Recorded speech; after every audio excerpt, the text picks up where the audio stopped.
The euro dipped yesterday, hitting new one-week low before rebounding slightly. Nevertheless, the risky assets remain under pressure ahead of the Fed meeting.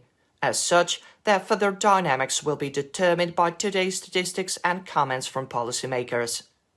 The British currency was quite volatile on Tuesday. Sterling slipped to the support level of 1.2718 in early trade, weighing down by downbeat data on the UK unemployment rate, which rose to 4.4% in the 3 months to April. The pound sterling was also pressured by data on the monthly change in the number of people claiming unemployment-related benefits in Britain. The indicator jumped fivefold. However, buyers managed to trim some losses later in the day. Now let's take a look at today's macroeconomic calendar. It includes data on UK GDP growth. The British economy is estimated to have shown no growth in April, following a 0.4% gain in March. At the same time, the UK GDP 3-month average is projected to remain positive, rising by 0.7% in April compared to an increase of 0.6% in the previous month.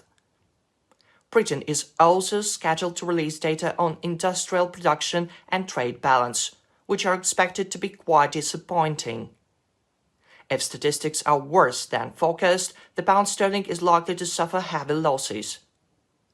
In addition, traders may take notice of German consumer prices. The inflation rate in Germany is expected to remain unchanged at 0.1% month-on-month and 2.4% on the yearly basis. In late trade, all eyes will be on US inflation data.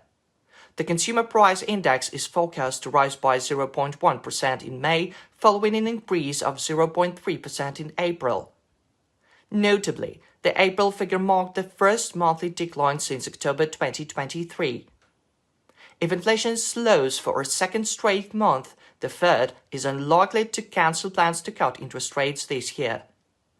On an analyzed basis, the CPI is forecast to rise by 3.4% in May at the same pace as in April. So, if the report shows inflation easing, the regulator could announce its first rate cut as early as this fall. If inflation spikes again, it could lead to market turmoil, prompting the US central bank to delay rate cuts. Later in the day, market participants will shift their focus to the Fed meeting following by Chair Jerome Powell's policy statement at a press conference.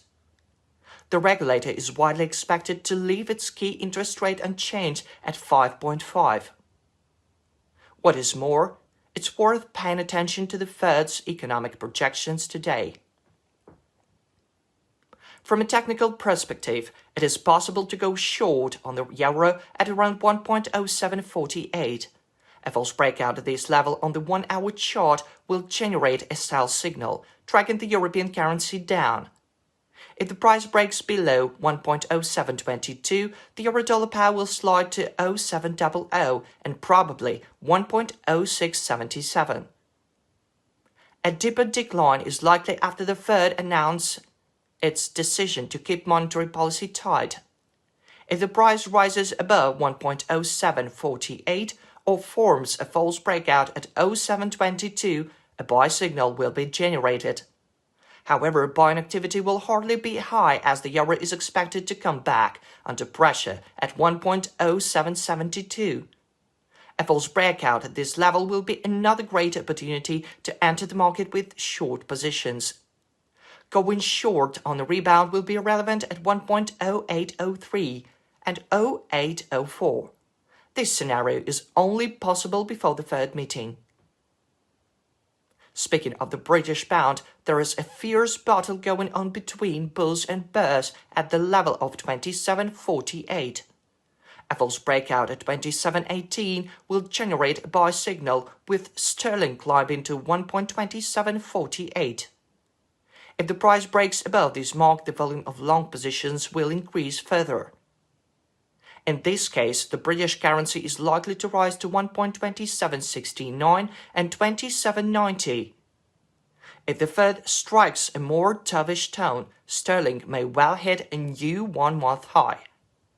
At the level of 1.2810, I recommend going short on the rebound.